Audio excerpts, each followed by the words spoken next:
Hello welcome students, make it easy skills online platform पर आप सभी का स्वागत है। जैसे कि हम राजस्थान पॉलिटी के अंदर जो सेकंड टॉपिक है उसको कवर करने जाएंगे। आज पहला टॉपिक हमने किया लोक सेवा गारंटी अधिनियम, और दूसरा आज का टॉपिक हम लेते हैं राज्य मानवाधिकार आयोग। आपको आयोग दिए हुए हैं तीन, उनमें से जो राज्य मानवाधिकार आयोग है उसको आज हम कवर करने जाएंगे। तो इम्पोर्टेंट पॉइंट्स हैं, उनके थ्रू आप जो है नोट डाउन करेंगे, और हैंड रिटन लिखे हुए हैं सारे, सबको इंपॉर्टेंट पॉइंट्स को नोट डाउन करते जाएंगे, वन बाय वन आपको बताते जाता हूँ मैं। तो पहले तो मानवाधिकार, मानवाधिकार शब्द है ये धारा 1993 जो अधिनियम 1993 की सेकंड घ धारा थी, उसके अंदर ये मानवाधिकार शब्द का प्रयोग हुआ है। मानवाधिकार दिवस है वो 10 दिसंबर को मनाया जाता है। अकेला मानवाधिकार दिवस के बारे में बात कर रहा हूँ, ना कि राज्य मानवाधिकार, राष्ट्रीय मानवाधिकार, इससे लिंक नहीं है। केवल मानवाधिकार दिवस कब मनाया जाता है।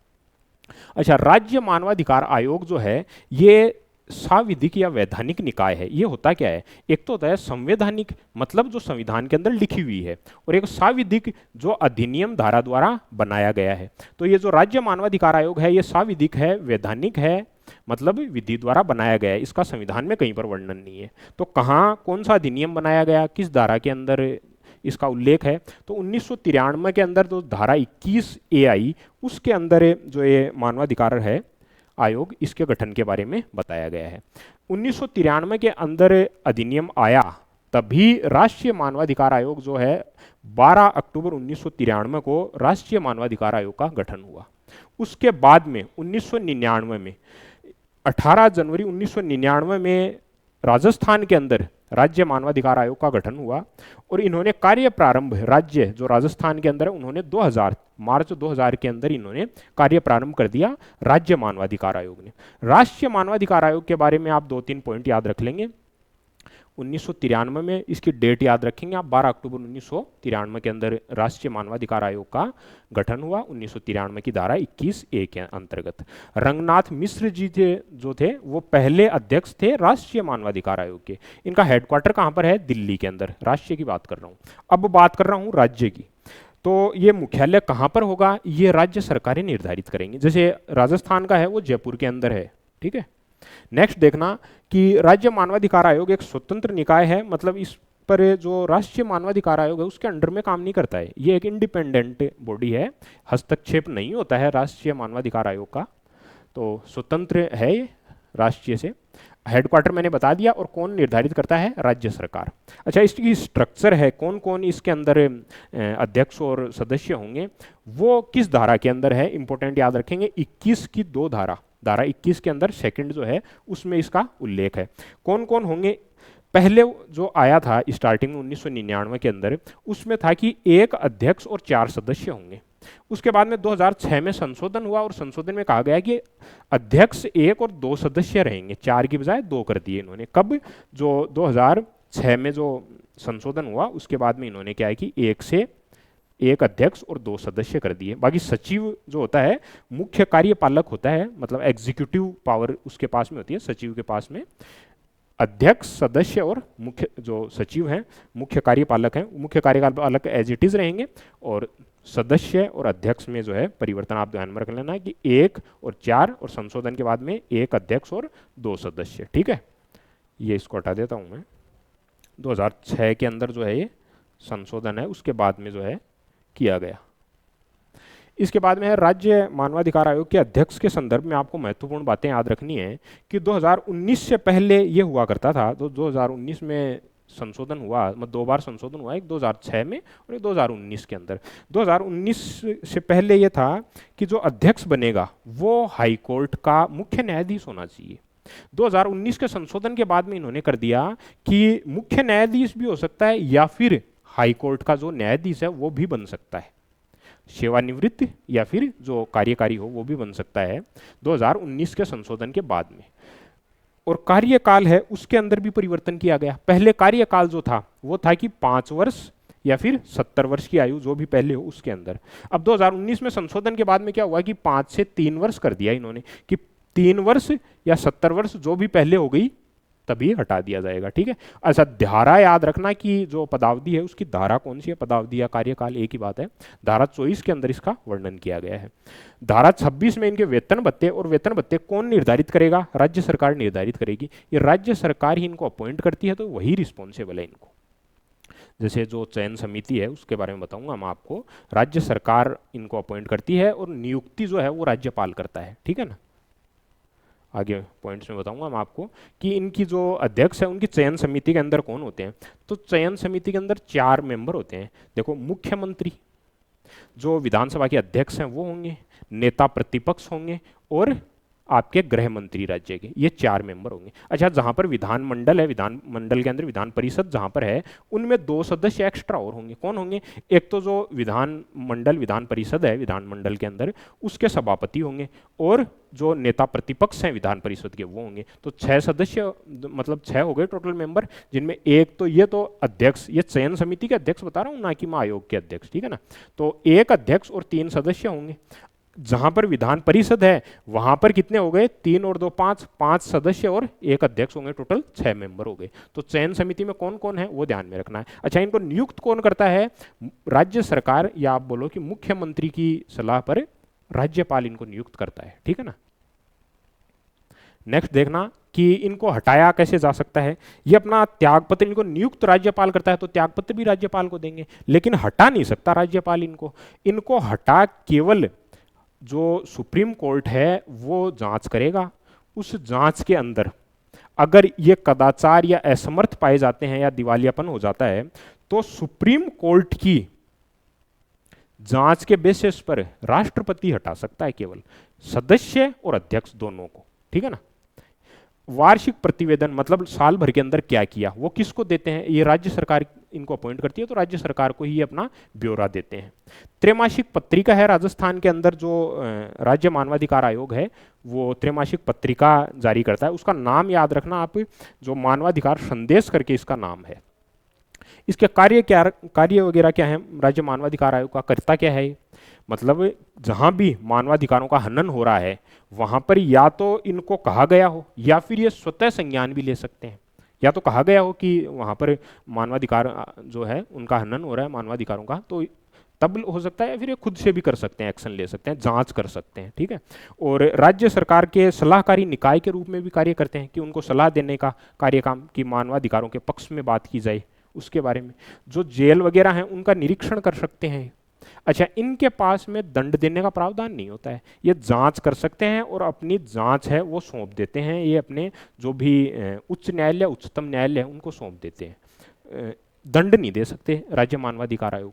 इनके बारे में, इनकी पावर के बारे में आपको बताऊं मैं, जो राज्य मानवाधिकार आयोग है, सिंपली देखना कि आपका मान लो जहां पर भी अरेस्ट कर लिया पुलिस ने आपको, ठीक है, एक एग्जाम्पल दे के बताता हूँ, अरेस्ट कर लिया आपको बिना वजह, ठीक है, तो आप क्या करोगे, आप अगर आर्टिकल 32 का प्रयोग करते हो,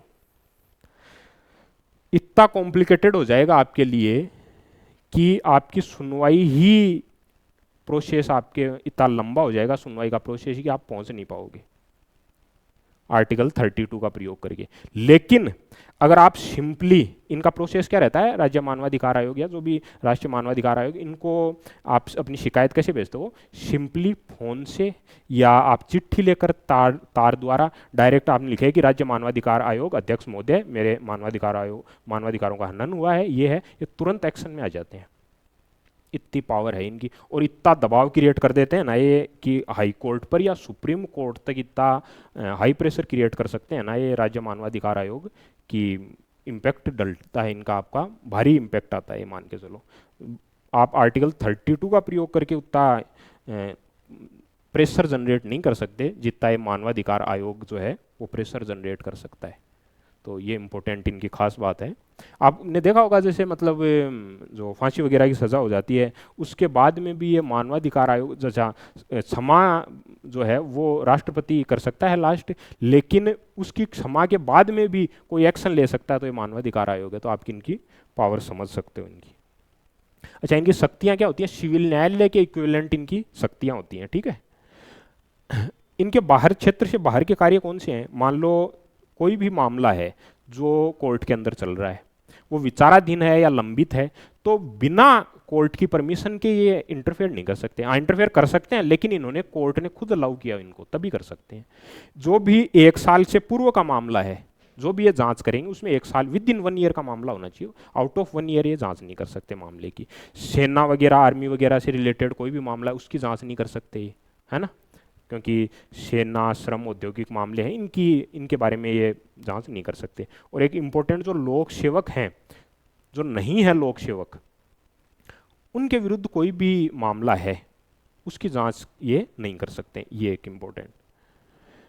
राज्य मानवाधिकार आयोग के जो वर्तमान अध्यक्ष और सदस्य, तो आपको इम्पोर्टेंट याद रखना है कि अभी गोपाल कृष्ण व्यास जी हैं, वो तो अध्यक्ष हैं, और महेश गोयल जी और रामचंद्र झाला जी हैं, वो सदस्य हैं। 2 सदस्य, मैंने बताया 2019 में संशोधन हो गया, उसके बाद में 4 सदस्य से 2 सदस्य कर दिए। कौन 2 सदस्य? रामचंद्र झाला और महेश व्यास, 2 तो सदस्य हो गए, और एक जो अध्यक्ष हैं गोपाल कृष्ण व्यास जी, उनके बारे में इंपॉर्टेंट पूछता है, तो ये याद रख लेना, ठीक है। नेक्स्ट है कुछ इंपॉर्टेंट पॉइंट्स हैं। Important points with respect to, आप ये मानो जो अध्यक्ष वगैरह हैं उनके बारे में इंपॉर्टेंट पॉइंट है कि पहला महिला अध्यक्ष कौन थी, सर्वाधिक कार्यकाल किसका था, न्यूनतम किसका था, ठीक है ना। तो जो आयोग की प्रथम अध्यक्ष या फिर पहली महिला अध्यक्ष की बात करूं तो कांता भटनागर, और एकमात्र महिला, ठीक है। सर्वाधिक कार्यकाल नगेंद्र कुमार जैन। न्यूनतम कार्यकाल ये आपके नमो नारायण मीणा जी हैं, इनका न्यूनतम कार्यकाल। ऐसे राज्य मानवाधिकार आयोग के अध्यक्ष जो उच्चतम न्यायालय के न्यायाधीश रहे हों, सैयद सगीर अहमद, इंपॉर्टेंट नाम याद रख लेना, डायरेक्ट एग्जाम के अंदर पूछ लेता है ना। और एक ये है कि 2019 के बाद में संशोधन हो गया, उसके बाद में एक इंपॉर्टेंट चीज हो रही, जो कार्यकाल था उसके बारे में तो मैंने बता दिया कि पहले 5 साल था, फिर 5 साल से 3 साल कर दिया 2019 के संशोधन के बाद में। एक ये था कि जो अध्यक्ष और सदस्य हैं उनको पहले पुनर्निर्वाचित नहीं किया जा सकता, रीअपॉइंट नहीं कर सकते थे। अपॉइंटमेंट होता है इनका, तो रीअपॉइंट नहीं किया जा सकता था। लेकिन 2019 के बाद में क्या हुआ कि अब चाहे अध्यक्ष हो चाहे सदस्य हो राज्य मानवाधिकार आयोग के, उनको वापस से आप अपॉइंट कर सकते हो 2019 के बाद में, ठीक है ना। तो ये एक इंपॉर्टेंट बात थी, नोट में मैंने लिख दिया है, ये आपको याद रखनी है।